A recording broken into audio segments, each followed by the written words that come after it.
Second जो topic है वो secretion systems in bacteria. Secretion systems basically protein complexes हैं जो बैक्टीरिया की सेल मेम्ब्रेन के ऊपर प्रेजेंट होते हैं और ये डिफरेंट सब्सटेंस की स्क्रीशन करवाते हैं। फर्स्ट हम देखेंगे कि ग्राम नेगेटिव बैक्टीरिया के अंदर डिफरेंट स्क्रीशन सिस्टम्स हैं जो कि प्रोटीन की स्क्रीशन करवाएंगे एक्सटर्नल इन्वायरमेंट के अंदर। अब एक बैक्टीरिया है, अगर उसने डिजीज़ काज करनी है तो सबसे पहले वो अपना विजिलेंस फैक्टर है वो मूस्ट के अंदर इंजेक्ट करेगा। अब ये सारा जो प्रोसेस है इंजेक्ट करने का, जो भी है उसका विजिलेंस फैक्टर ट्रांसपोर्ट किसके थ्रू होगा, एक्सक्रीशन सिस्टम के थ्रू होगा। और डिफरेंट एक्सक्रीशन सिस्टम्स होते हैं gram positive gram negative bacteria के अंदर। इनको हमने नेम दिया है according to their discovery. Sec dependent pathway है। Sec dependent pathway general secretion pathway है। ये ग्राम पॉजिटिव और ग्राम नेगेटिव बैक्टीरिया दोनों यूज़ करते हैं। इसके अलावा type 1 secretion system, type 2, 3, 4, 5 and 6 secretion systems आ जाते हैं। फर्स्ट हमारे पास है Sec dependent pathway. Sec dependent pathway को हम जनरल स्क्रीटरी पाथवे कहते हैं। Most commonly use transport system है। ग्राम नेगेटिव और ग्राम पॉजिटिव बैक्टीरिया दोनों इसे यूज़ करते हैं। अब ये जो सिस्टम है ये अनफोल्डेड प्रोटीन की ट्रांसपोर्ट करवाता है और इसके थ्रू जो ट्रांसपोर्ट होगी वो इनर मेम्ब्रेन के अंदर होगी ट्रांसपोर्ट। आउटर सरफेस के लिए फिर इन्हें एडिशनल स्क्रीटरी सिस्टम रिक्वायर होता है। अब ये जो सिस्टम है इसके अंदर साइटोसोलिक और मेम्ब्रेन बाउंड प्रोटीन दोनों प्रेजेंट होती हैं। जिस प्रोटीन ने ट्रांसपोर्ट होना है और उसके पास एन टर्मिनल सिग्नल सीक्वेंस होगा। एन टर्मिनल सिग्नल सीक्वेंस ये रिकॉग्नाइज कौन करेगा, चेपरॉन जो है ट्रिगर फैक्टर इसे रिकॉग्नाइज करेगा। चेपरॉन बेसिकली क्या है, एक प्रोटीन है जो कि बाइंड करती है सीक्वेंस के साथ। कौन सा सीक्वेंस, प्रोटीन का एन टर्मिनल सिग्नल सीक्वेंस उसके साथ बाइंड करेगी और उसके ट्रांसपोर्ट में हेल्प करेगी। चेपरॉन के अंदर सैक बी प्रेजेंट होता है और सिग्नल रिकॉग्नाइजेशन पार्टिकल। जो सिग्नल रिकॉग्नाइजेशन पार्टिकल है ये क्या करेगा, रिकॉग्नाइज करेगा टारगेट प्रोटीन को, रिकॉग्नाइज करेगा और फिर उसे बाइंड करवा देगा सैक बी के साथ। फिर सैक बी क्या करेगी, वो बाइंड करवाएगी पेरी प्रोटीन को सैक ए के साथ। सैक बी और सैक ए बेसिकली ये ट्रांसपोर्ट चैनल्स हैं दोनों। अब सैक ए जो है ये एक्टिवेटेड कैसे होगा, इसे एनर्जी रिक्वायर होती है प्रोटीन को outside of the membrane push करवाने के लिए इसे एनर्जी की ज़रूरत होती है और वो एनर्जी एटीपी इसे प्रोवाइड करता है। इसलिए सेक ए तब एक्टिवेट होगा जब एटीपी कन्वर्ट हो जाएगी एटीपी में और ये पेरी प्रोटीन के को ट्रांसलोकेट करेगी थ्रू सेक वाई ए जी कम्प्लेक्स। इस डायग्राम में पूरा मैकेनिज्म एक्सप्लेन किया गया है, पूरा पाथवे। फर्स्ट हमारे पास राइबोसोम्स हैं। ये राइबोसोम सिंथेसाइज करवाएगा मैसेंजर आरएनए को। मैसेंजर आरएनए की जब सिंथेसिस हो जाएगी तो ये चेपरॉन है, चेपरॉन के अंदर सेक बी प्रेजेंट है और सिग्नल रिकॉग्नाइजेशन पार्टिकल इसके अंदर प्रेजेंट है। जो सिग्नल रिकॉग्नाइजेशन पार्टिकल है वो रिकॉग्नाइज करेगा टारगेट प्रोटीन को और फिर जो एन टर्मिनल सिग्नल प्रोटीन है, प्रोटीन का जो एन टर्मिनस है वो सेक बी के साथ आके बाइंड कर जाएगा। अब सेक बी क्या करेगा, जो पेरी प्रोटीन है उसको बाइंड करवा देगा सेक ए के साथ। सेक ए इनएक्टिवेटेड फॉर्म में प्रेजेंट है। ये एक्टिवेट कब होगा, जब एटीपी कन्वर्ट होगी एडीपी के अंदर और इसे एनर्जी प्रोवाइड करेगी और ये एक्टिवेट हो जाएगा। देन सेक ए पेरी प्रोटीन को क्या करेगा, सेक वाई ए जी के थ्रू ये आउटसाइड ऑफ द मेम्ब्रेन इसे रिलीज करवा देगा। सेक वाई ए जी कम्प्लेक्स है, एक प्रोटीन कम्प्लेक्स है। ये किस लिए यूज़ होता है कि ये मेम्ब्रेन के अंदर पोर प्रोड्यूस कर देगा। इस पोर के थ्रू प्रोटीन क्या होगी, outside of the membrane release हो जाएगी। Type 1 secretion system. Type 1 secretion system को हम A B C protein secretion pathway भी कहते हैं। A B C means ATP binding cassettes. It is independent of Sec pathway. Sec pathway पे depend नहीं करता और type 1 secretion system gram negative bacteria use करते हैं। used for the excretion of enzymes, toxins, including alpha hemolysin. इसे bacteria toxins और enzyme के secretion के लिए यूज करते हैं। Secreted protein contain C-terminal signal sequence। सेक डिपेंडेंट में हमने देखा था कि जो secreted प्रोटीन है उसके अंदर एन टर्मिनल सिग्नल सीक्वेंस होता है, लेकिन इसमें कौन सा यूज़ हो रहा है, C terminal signal sequence use हो रहा है। और ये जो सिक्रेशन सिस्टम है 3 डिफरेंट प्रोटीन्स पे मुश्तमिल है। ATP binding inner membrane protein होगी, outer membrane channel forming protein और membrane fusion protein. ABC protein consists of cytoplasmically located nucleotide binding domain। Basically ये वो प्रोटीन है जिसके साथ आके प्रोटीन ने बाइंड करना है, जो जिसकी सिक्रीशन होनी है जिस प्रोटीन की, वो बाइंड करेगी उसके साथ। और इसके अलावा इसके पास ट्रांसमेम्ब्रेन डोमेन भी होती है। ABC protein typically function as homodimer in producing a functional pore through which the secreted protein can transfer. Homodimer के तौर पे एक्ट करता है। होमोडाइमर क्या है, two peptides that are identical to each other, यानी टू पेप्टाइडल चेन होती है जो कि आइडेंटिकल होते हैं, एक दूसरे के आइडेंटिकल होते हैं। ये फंक्शनल पोर प्रोड्यूस करता है जिसके ज़रिए प्रोटीन ट्रांसपोर्ट होगी। Also provide substrate specificity to the secretion machinery.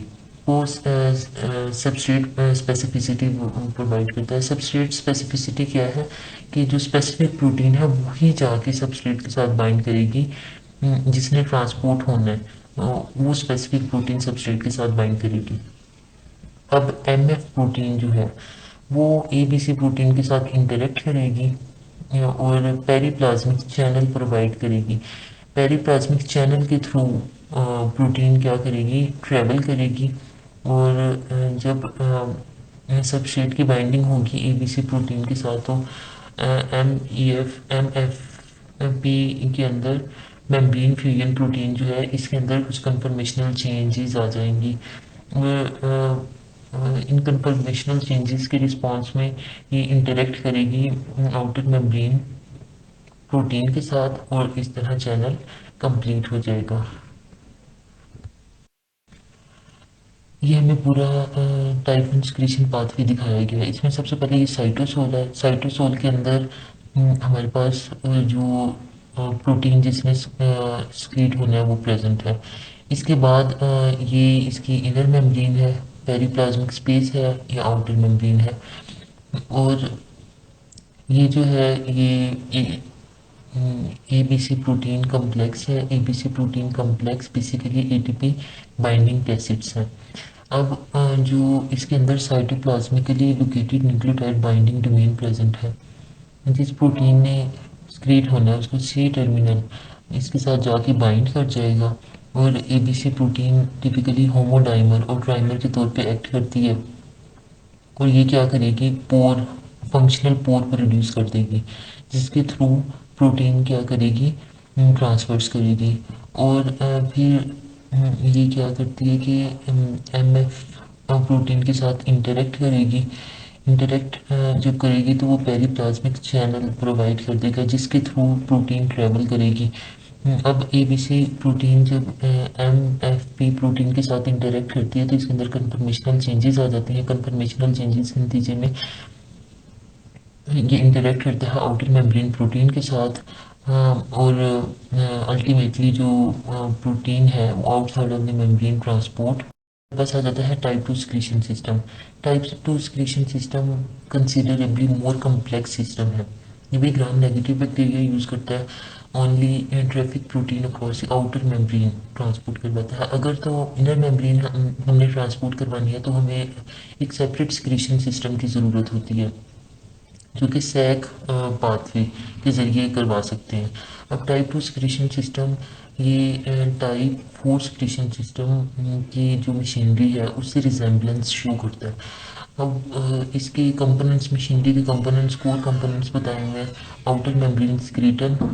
स्क्रीटन क्या है, 12 to 14 सब यूनिट कम्प्लेक्सेस हैं जो कि पोर बनाने में अपना रोल प्ले करते हैं जिसके थ्रू प्रोटीन ने स्क्रीट आउट होना है। साइटोप्लाज्मिक ATPase आ जाते हैं GSP-A प्रोटीन साइटोप्लाज्म के अंदर प्रेजेंट होती है। ये एटीपी के साथ इंटरेक्ट करेगी और एटीपीएस बना देगी। और इनर मेम्ब्रेन प्रोटीन GSP-F और मेजर GSP-G और माइनर GSP-H-I-J-K सूडोपिलिन, ये बेसिकली सूडोपिलिन्स हैं। सूडोपिलिन्स एक प्रोटीन का कॉम्प्लेक्स है जो कि जो सब्सटेंस जिसने एक्सक्रीट होना है उसको पुश करता है आउटसाइड ऑफ द मेम्ब्रेन, और मिथाइल ट्रांसफरेजेस GSP-A वगैरह आ जाते हैं। Type two secretion system 12 to 16 proteins इसके अंदर होती हैं। बेसिकली जो इनमें से कुछ प्रोटीन्स जो हैं वो आउटर मेम्ब्रेन के ऊपर प्रेजेंट होती हैं, लेकिन जो रिमेनिंग प्रोटीन्स हैं वो साइटोप्लाज्मिक मेम्ब्रेन और पेरिप्लाज्मिक स्पेस के अंदर प्रेजेंट होंगी। अब साइटोप्लाज्म के अंदर एक प्रोटीन प्रेजेंट होती है जिसे हम GSP-A प्रोटीन कहते हैं। ये प्रोटीन क्या करती है, इंटरेक्ट करती है एटीपी के साथ और एक्ट करती है एटीपीएस के तौर पे, और एनर्जी प्रोवाइड करती है। और ये एनर्जी रिक्वायर होती है प्रोटीन के ट्रांसपोर्ट के लिए। इनर मेम्ब्रेन लोकेटेड प्रोटीन के अंदर हमारे पास GSP-L और M आ जाते हैं। इनका काम क्या है कि ये एटीपीएस को ऑपरेटर्स के साथ अटैच करवाती है। और GSP-F जो कि पोर प्रोवाइड करती है for translocation of pseudopilins in the periplasmic space. Periplasmic space के अंदर सूडोपिलिन्स की ट्रांसपोर्ट के लिए पोर प्रोवाइड करती है। सूडोपिलिन्स क्या है, ग्रुप ऑफ प्रोटीन है जो कि मिलकर एक मल्टीमेरिक स्ट्रक्चर बना देते हैं जिसे हम सूडोपिलस कहते हैं। पिलस का क्या काम है, ये स्केलेटल मॉलिक्यूल को पुश। अब आउटर मेम्ब्रेन कम्प्लेक्सेस जो है वो टू कंपोनेंट्स पे मुश्तमिल होते हैं। एक पोर फॉर्मिंग GSP-D प्रोटीन जो कि आउटर मेम्ब्रेन के अंदर पोर बनाती है, और ये 12 टू 14 कॉपीज इनकी फॉर्म में प्रेजेंट होती है। और लिपोप्रोटीन GSP-S लोकलाइजेशन करवाती है GSP प्रोटीन के ऑन आउटर मेम्ब्रेन। जो पोर बना है GSP-D प्रोटीन के जरिए वो 95 एंगस्ट्रॉम इन डायमीटर होता है। और ये जो है फोल्डेड पोर इतना लार्ज होता है कि एक फोल्डेड प्रोटीन क्या होती है इससे पास आउट हो सकती है, फोल्डेड प्रोटीन। ये डायग्राम इसकी दिखाई गई है। फर्स्ट साइटोप्लाज्म है, साइटोप्लाज्म के अंदर GSP-A प्रोटीन प्रेजेंट है। GSP-A प्रोटीन एटीपी के साथ मिलके एटीपीएस बना देगा, एटीपीएस। और ये GSP-F प्रोटीन है, GSP-F प्रोटीन पोर प्रोड्यूस करेगी जिसके ज़रिए सूडोपिलिन पेरीप्लाज्मिक स्पेस के अंदर मूव करेगा। इसके अलावा हमारे पास इनर मेम्ब्रेन के अंदर GSP-L और M प्रोटीन प्रेजेंट होती हैं। इनका काम क्या है कि GSP-A प्रोटीन को इनर मेम्ब्रेन के साथ अटैच करवाती हैं। इसके अलावा हमारे पास ये आउटर मेम्ब्रेन कम्प्लेक्सेस हैं। आउटर मेम्ब्रेन कम्प्लेक्स में दो कंपोनेंट्स आ जाते हैं, GSP-D और GSP-D और सेकंड है हमारे पास GSP-S। GSP-D क्या करेगी, आउटर मेम्ब्रेन के अंदर पोर प्रोड्यूस करेगी जिसके थ्रू जो प्रोटीन है वो पास आउट हो जाएगी। टाइप 3 सिक्रीशन सिस्टम, ये सेल डिपेंडेंट पाथवे है और take place without periplasmic intermediate इसमें नहीं बनेंगे, और इससे 20 सिक्रीशन कंपोनेंट्स रिक्वायर होते हैं सिक्रीशन के लिए। ये जो सिस्टम है इस सिरिंज लाइक स्ट्रक्चर पे मुश्तमिल होता है। सिरिंज लाइक स्ट्रक्चर क्या करता है, इंजेक्ट करवाता है प्रोटीन फ्रॉम साइटोप्लाज्म में बैक्टीरियल सेल से प्रोटीन को इंजेक्ट करवाएगा यूकैरियोटिक सेल के अंदर। ये जो सिस्टम है ये डिफरेंट पैथोजेंस यूज़ करते हैं टॉक्सिन्स को डिलीवर करने के लिए, एक्टिव प्रोटीन को डिलीवर करने के लिए इनटू द होस्ट सेल के अंदर। ये सिस्टम तब एक्टिवेट होगा जब क्या करेगी, पैथोजन इंटरेक्ट करता है यूकैरियोटिक सेल के अंदर। ये स्ट्रक्चर इसका इनर मेम्ब्रेन है। इनर मेम्ब्रेन के बाद periplasm, outer membrane and then host cell membrane. ये नीडल लाइक स्ट्रक्चर है। नीडल लाइक स्ट्रक्चर क्या करेगा, टॉक्सिन्स बैक्टीरियल सेल से डायरेक्ट इंजेक्ट करवा देगा होस्ट सेल मेम्ब्रेन के अंदर। ये इंजेक्टियोसोम का डिटेल स्ट्रक्चर दिखाया गया है। सबसे पहले ये बैक्टीरियल साइटोप्लाज्म है, इसके अंदर एसेसिल प्रोटीन प्रेजेंट है, फैक्टर प्रोटीन प्रेजेंट है। फैक्टर प्रोटीन ने बेसिकली ट्रांसपोर्ट होना है, इसकी ट्रांसपोर्ट के लिए एटीपी रिक्वायर है। एटीपी कन्वर्ट होगी, एटीपी में एनर्जी रिलीज होगी और ये एनर्जी यूटिलाइज करेंगी प्रोटीन की ट्रांसपोर्ट में। इसके ऊपर जो है एक्सपोर्ट अपरेटस दिखाया गया, इस एक्सपोर्ट अपरेटस के थ्रू ये प्रोटीन क्या होगी, एक्सपोर्ट होगी। ये एक्सपोर्ट अपरेटस कंसिस्ट होता है टू रिंग स्ट्रक्चर पे। फर्स्ट ये जो दोनों रिंग्स हैं ये रॉड और निडल के जरिए अटैच होती हैं। अब ट्रांसलुकॉन है, ट्रांसलुकॉन क्या करता है, ये पोर पर रिड्यूस करता है यूकैरियोटिक सेल के अंदर। जब पोर पर रिड्यूस करेगा तो डायरेक्ट जो प्रोटीन है वो इंजेक्ट हो जाएगी बैक्टीरियल सेल से यूकैरियोटिक सेल के अंदर। अ, जो टाइप 3 सिक्रीशन apparatus है इंजेक्टियोसोम, उसी डायग्राम की डिटेल है इसमें भी कि टू पेयर्स ऑफ विंग्स पे मुश्तमिल होता है जो कि रॉड और निडल के जरिए लिंक्ड होती हैं। और इंजेक्शन प्रोसेस के लिए एक प्रोटीन रिक्वायर होती है हमें, जिसे हम ट्रांसलोकेटर्स कहते हैं। ट्रांसलोकेटर क्या करती है, टारगेट सेल जो है सपोज जिस के अंदर बैक्टीरिया ने अपना टॉक्सिन डिलीवर करना है उसे हम टारगेट सेल कहते हैं, उसके अंदर पोर क्रिएट करती है ट्रांसलोकेटर। जैसे ये पोर क्रिएट करेगी ट्रांसलोकेटर, जो इफेक्टेड प्रोटीन क्या करेगी डायरेक्टली उसे हम बैक्टीरियल साइटोप्लाज्म से होस्ट सेल के साइटोसोल के अंदर हम उसे इंजेक्ट करवा देंगे। Type 4 secretion system, type 4 secretion system versatile transport system है। ये प्रोटीन और न्यूक्लिक एसिड के ट्रांसपोर्ट करवाता है। सबसे पहले ये क्या करेगा कि सबस्ट्रेट को स्क्रीट करेगा बैक्टीरियल एमिलम के ऊपर और फिर उसे डायरेक्ट करेगा टारगेट सेल के अंदर। जो बेस्ट स्टडीड एग्जांपल है टाइप 4 सिक्रीशन सिस्टम की वो एग्रोबैक्टीरियम ट्यूमिफिशियन के अंदर स्टडी की गई है।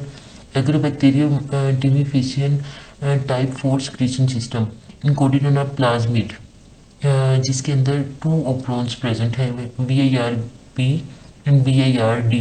ये टू ओप्रोन्स प्रेजेंट होंगे, VAR-B के अंदर 11 जीन्स प्रेजेंट हैं जबकि VAR-D के अंदर 5 जीन्स प्रेजेंट हैं।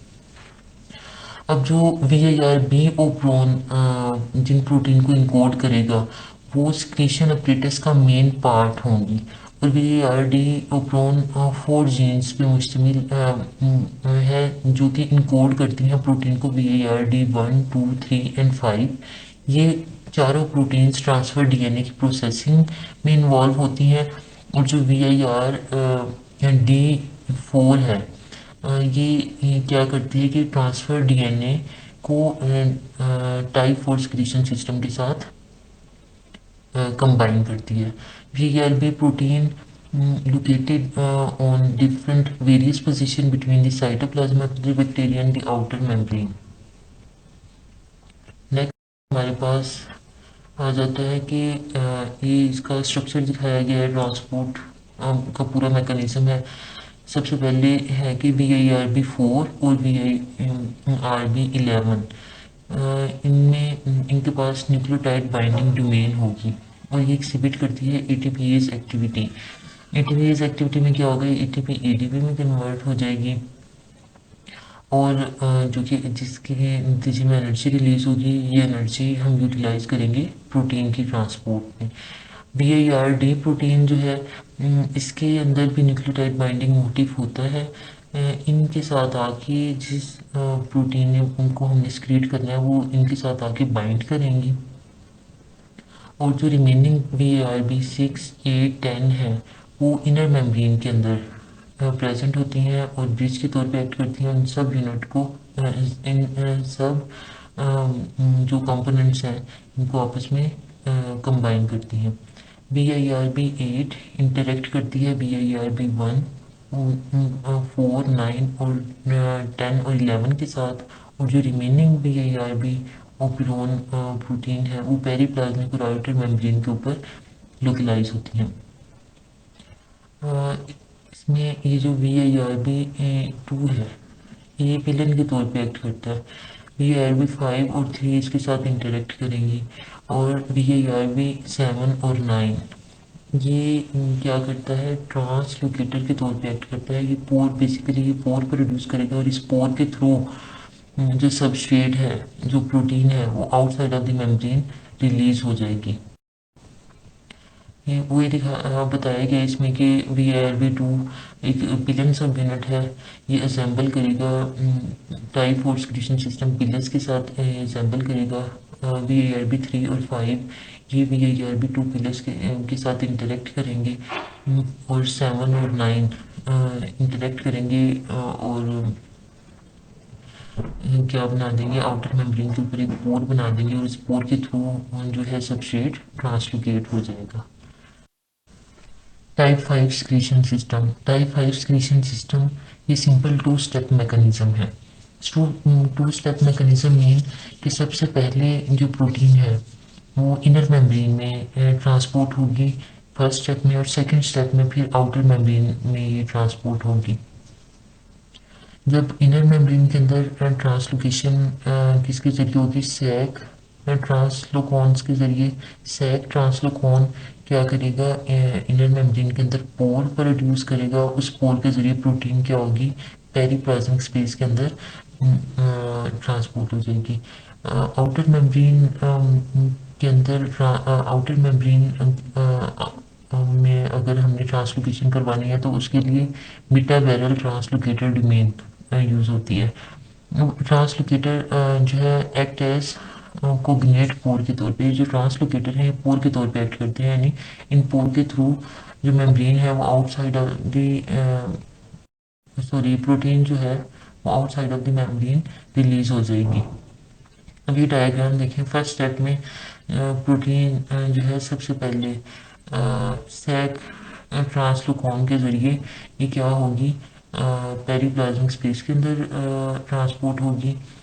फिर जो आउटर मेम्ब्रेन है, आउटर मेम्ब्रेन के ऊपर बीटा ट्रांसलोकेटर प्रेजेंट होगा, ट्रांसलोकॉन प्रेजेंट होगा। ये बीटा ट्रांसलोकॉन आउटर मेम्ब्रेन के अंदर पोर प्रोड्यूस करेगा और उस पोर के थ्रू ये protein outside of the membrane transport हो जाएगी। अब इसका पूरा मैकेनिज्म बताया गया कि N terminal signal peptide initiate करवाएगा सैक पाथवे को। ये हम सैक पाथवे पहले डिस्कस कर चुके हैं और उसका सारा प्रोसीजर पहले ऊपर डिस्कस हो चुका है। After cleavage of single peptide by single peptidase the pro enzyme जो होगा वो बैक्टीरियल पेरीप्लाज्म के अंदर कुछ देर रहेगा और पार्शली फोल्डेड होगा। अब सी टर्मिनल यहाँ पे सैक पाथवे एंड हो गया। जहाँ सी टर्मिनल जो होगा डोमेन IgA प्रोटीज की, वो बीटा बैरल स्ट्रक्चर जो होगा उसे एक्टिवेट करेगा, that insert into outer membrane and function as autotransporter for N terminal domain. और ये क्या करेगा, ऑटो ट्रांसपोर्टर के तौर पे एक्ट करेगा। जैसे ही एन टर्मिनल डोमेन एक्सपोज होगी बैक्टीरियल सरफेस के ऊपर, तो प्रो एंजाइम क्लीवेज हो जाएगी उसकी, और N terminal between the N terminal and C terminal domain के दरमियान उसकी क्लीवेज हो जाएगी। Cleaved N terminal domain of proenzyme is released from the bacterial surface and act as diffusible virulence factor which then mature.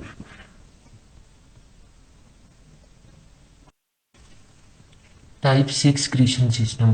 Type 6 secretion system proteobacteria के genome के अंदर पाया जाता है, including animals as well as soil environment marine bacteria के अंदर type 6 secretion system मौजूद होता है। Widely distributed in gram negative bacteria, और ये जो सिस्टम है ये सैक डिपेंडेंट पाथवे है। इसमें हम अगर इसका अपरेटस देखें तो ये सेल पंक्चरिंग डिवाइस से रिजेंबल करता है, जो कि एनालोगस है फेज टेल स्पाइक के साथ। बैक्टीरियोफेज के बारे में तो हम जानते हैं कि बैक्टीरियोफेज कैसे अपना जीनोम इंजेक्ट करवाता है होस्ट सेल के अंदर। उसके टेल के अंदर एक एंजाइम प्रेजेंट होता है जिसे हम लाइसोजाइम कहते हैं। वो पहले टेल को रिलीज़ करवाता है होस्ट सेल के अंदर, और वो जो एंजाइम है वो पंक्चर कर देता है टारगेट होस्ट सेल की मेम्ब्रेन को, पंक्चर करेगा और फिर अपना जीनोम इंजेक्ट करवा देगा। बेसिकली ये जो सिस्टम है ये भी इसी तरह काम करता है। ये पूरा पाथवे दिखाया गया है। VGRG प्रोटीन और HCP प्रोटीन ये साइटोप्लाज्म के अंदर प्रेजेंट हैं। इनको इसने ट्रांसपोर्ट करवाना है। HCP प्रोटीन जो है ट्रांसपोर्ट होगी बैक्टीरियल आउटर मेम्ब्रेन सरफेस के ऊपर, और VGRG प्रोटीन को ये डायरेक्ट इसकी ट्रांसपोर्ट करवाएगा होस्ट सेल की मेम्ब्रेन के अंदर, सॉरी होस्ट सेल के साइटोप्लाज्म के अंदर। सबसे पहले इसकी मशीनरी हम देख लेते हैं। इसमें CLPV प्रोटीन होती है साइटोप्लाज्म के अंदर। ये CLPV प्रोटीन ATP के साथ इंटरेक्ट करेगी और CLPV ATPase के तौर पे एक्ट करेगी, और यही प्रोटीन क्या करती है, VGRG को ट्रांसपोर्ट करवाती है cell envelope, across the cell envelope. इसके अलावा इसके साथ ICMF और डॉट प्रोटीन प्रेजेंट होती हैं। बाज़ औक़ात CLPV प्रोटीन ICMF के साथ इंटरेक्ट करती है, और इसके साथ एक और प्रोटीन बाइंड है HFA। HFA प्रोटीन फास्फोरिलेशन करवाती है। फास्फोरिलेशन के नतीजे में ATP कन्वर्ट हो जाएगी ADP के अंदर, जो कि एनर्जी प्रोवाइड करेगी, और ये एनर्जी प्रोटीन के ट्रांसपोर्ट में अपना रोल प्ले करती है। इसके अलावा इसमें एस टी के क्या है, kinase which is an enzyme, and STP phosphatase, जो कि ये एंजाइम क्या करते हैं, फॉस्फोरिलेशन करवाते हैं और कंट्रोल मैकेनिज्म में इन्वॉल्व होते हैं।